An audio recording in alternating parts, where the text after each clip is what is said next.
Assalamualaikum warahmatullahi wabarakatuh. Ketemu lagi di Gubandoro Channel, channel yang membagikan tips-tips seputar merpati dan serba-serbinya. Apa ini? Kali ini saya akan mencoba menjawab atau memenuhi permintaan dari Mas Marsam tentang pelatihan merpati dari piik sampai full star untuk burung rumahan ya. Untuk tahapan melatih burung rumahan, kalau saya ini ya Mas Marsam dan juga teman-teman, begitu merpati piik masih lepas 3 atau 4, itu biasanya saya iseng-iseng kalau pas kasih makan terus saya lepas sekitar jarak 10 meter. Nanti kalau ketangkep lagi saya lepaskan lagi 10 meter atau 15 meter. Yang penting dia belajar terbang sebenarnya, karena saya pernah mencoba merpati yang saya biarkan sampai dia rampas itu di terbangan awal jarak-jarak pendek, karena memang sekitarnya itu rumah ya. Aduh, kok gatal ini, karena perumahan dan juga di dalam kampung dia biasanya sering mencolok, jadi semacam dia kayak males gitu ya. Makanya saya akhirnya mengambil kesimpulan kalau dia terlambat belajar terbang atau terlambat dia latihannya, dia akan banyak mencoloknya. Nah, kemudian saya lepaskan itu dari jarak 10 saya tambah, kalau ketangkep saya tambah, kalau ketangkep saya tambah. Itu biasanya cuma sampai jarak 25 meter. Itu nanti mulai saya gandeng dengan induannya, baik induan betina ataupun jantannya atau ada temannya. Tapi yang paling bagus sebenarnya induannya. Caranya dilepas induannya dulu, baru piikannya.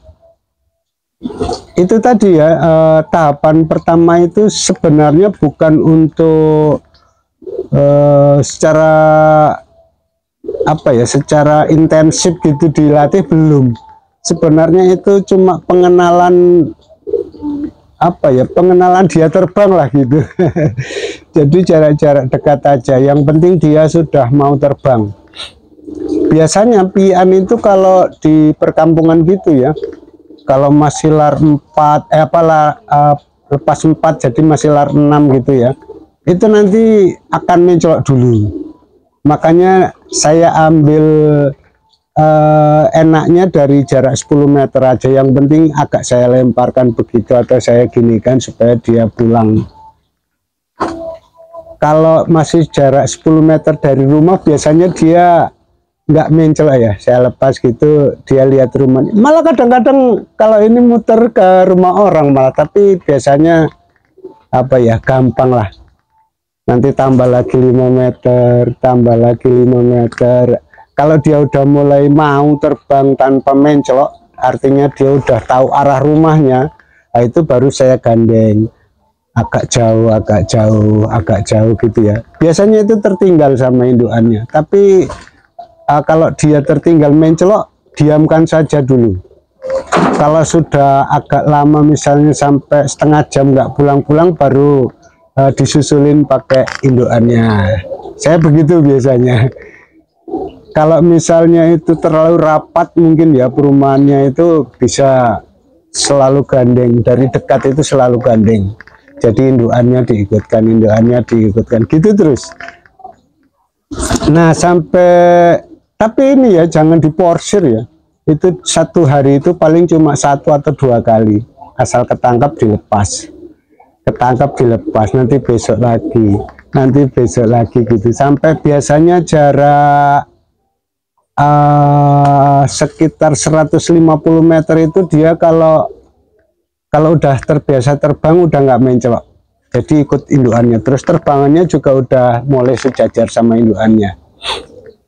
Nah, itu kalau saya itu nanti yang penting udah mau terbang gitu ya, Itu kadang 2 hari sekali saya tangkap, saya lepas. Kadang saya lepaskan sendiri di jarak 150 meter. Kalau dia udah lancar, itu nanti perlahan ya, jangan terlalu cepat, itu tambah-tambah begitu, tapi jangan jauh sekali. Itu biasanya enggak sampai 1 kilo itu.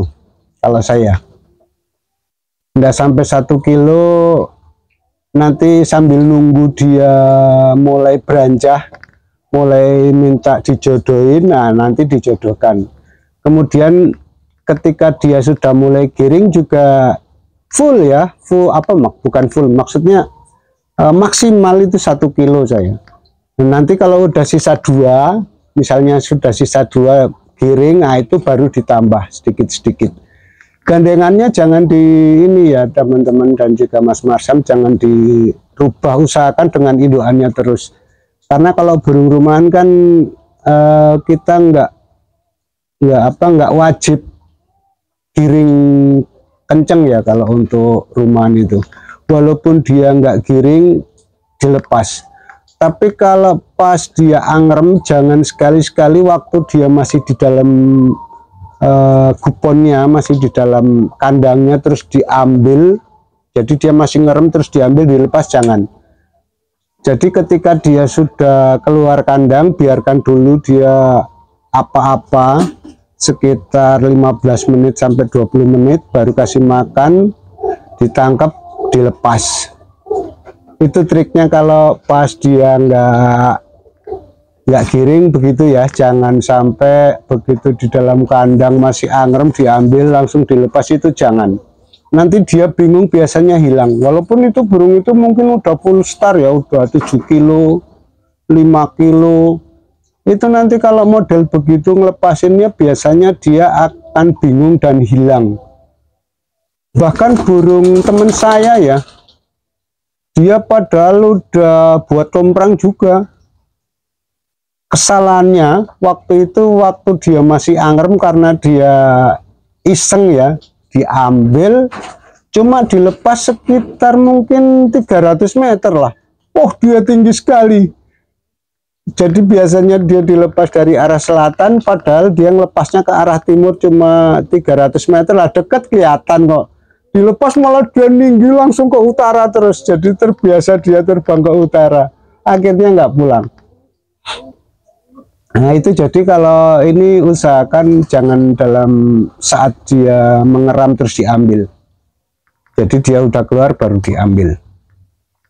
Nah kalau sudah giring ya, itu baru dimulai dimundurkan lagi. Nah tentu saja ada yang lepek sebisa mungkin ya, supaya dia nggak muter-muter atau nggak ngebuang. Kalau misalnya pengen melatih supaya dia nggak ngebuang ya, jarak dari 100 meter itu diklepek. Jadi nyuruh anak-anak atau temen lepas terus diklepek sampai bawah terus gitu. Nah nanti saat dia nggak giring, itu biasanya dia sudah terbiasa turun sampai bawah.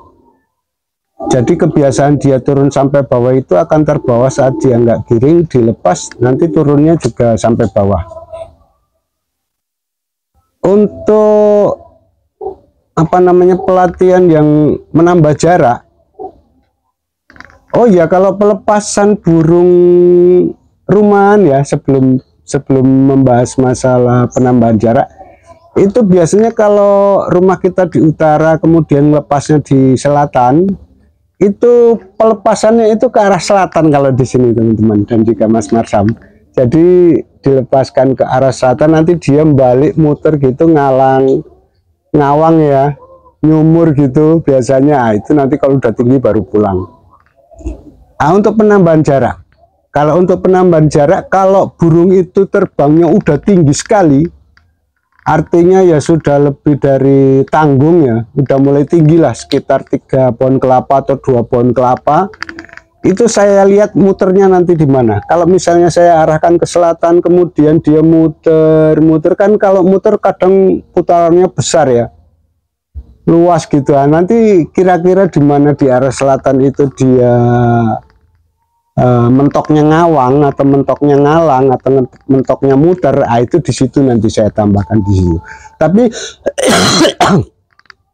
biasanya di satu tempat pelepasan itu saya 2, 3 sampai 4 kali saya lihat putarannya. Kalau dia putarannya bagus, nggak bingung, itu 2 kali cukup. Saya tambahkan di tempat dia mentok ngalangnya itu waktu di pelepasan titik pertama itu.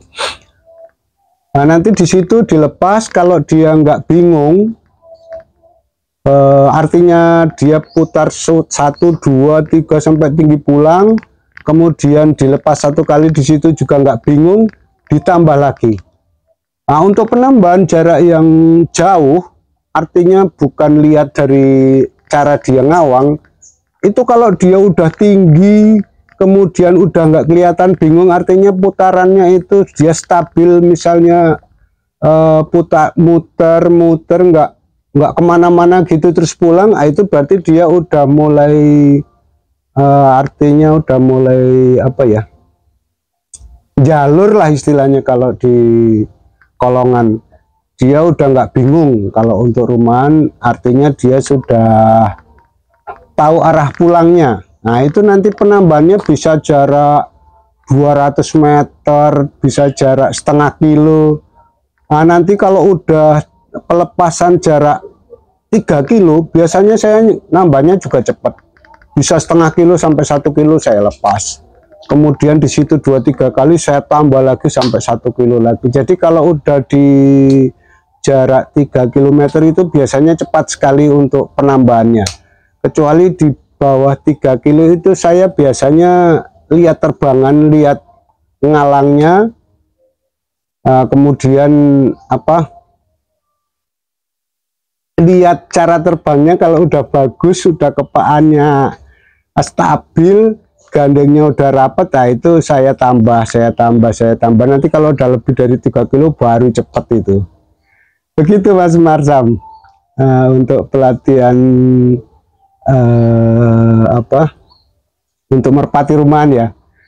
Sebaiknya sih kalau ada teman latih, artinya ada teman di rumah yang latih sama-sama bareng-bareng, itu sebaiknya kalau saya sih dalam kondisi mulai angkat giring itu udah mulai dilatih.